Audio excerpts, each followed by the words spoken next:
เป็นเคยเซโนกายผ่านยามได้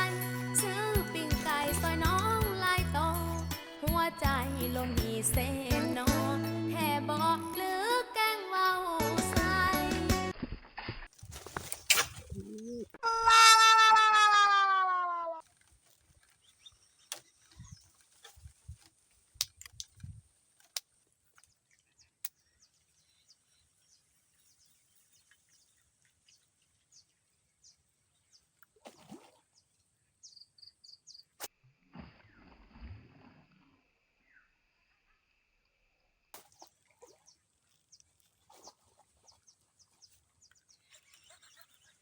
บอกบ่สวบ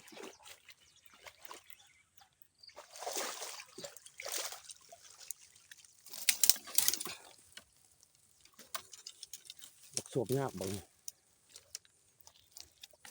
มีแตะเวทเดียว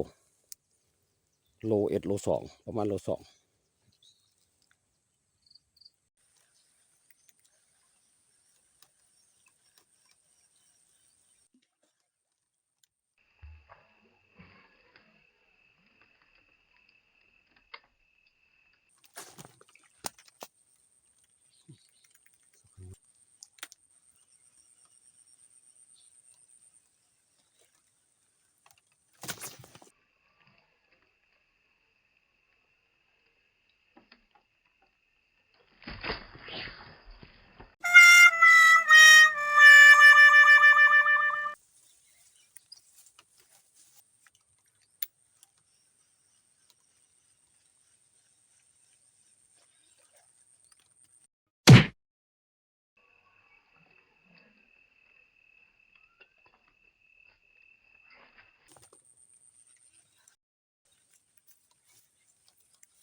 เซโนดินแดนนาโนลดผ่านก็เลยกลายเป็นตำนานเก่าขานปิ้งไก่แซ่บหลายไอมาหลายครั้งจนว่าสาวเซโนติดใจทุกวันคอยพอยอดสายคอยไอมายามเซโนฟ้าหูโลวันไอมาหาน้องทางใหม่ทุกวันน้องขายปิ้งไก่คอยไออยู่ที่เซโนกินหอดไอหลายตั้งแต่วันให้เบอร์โทรนิสัยของสาวเซโนบอกเคยรังเกียจคนจนบางวันที่น้องนั้นควงขายปิ้งไก่ใจลอยกี่เทิงนายจนปิ้งไก่หล่นลงถนนถ้าหากน้องแพ้มาขอนะ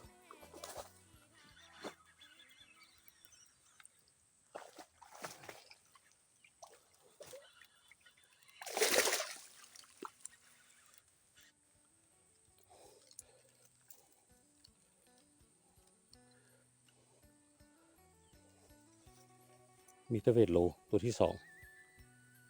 เอา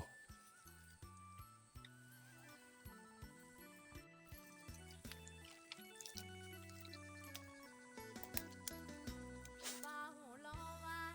ไอมาหาน้องทางใหม่ทุกวันน้องขายปิ้งไก่คอยไออยู่ที่เซโนกินหอดไอหลายตั้งแต่วันให้เบอร์โทรนิสัยของสาวเซโนบอกเคยรังเกียจคนจนบางวันที่น้องนั้นควงขายปิ้งไก่ใจลอยกี่เทิงนายจนปิ้งไก่หล่นลงถนนถ้าหากน้องแพ้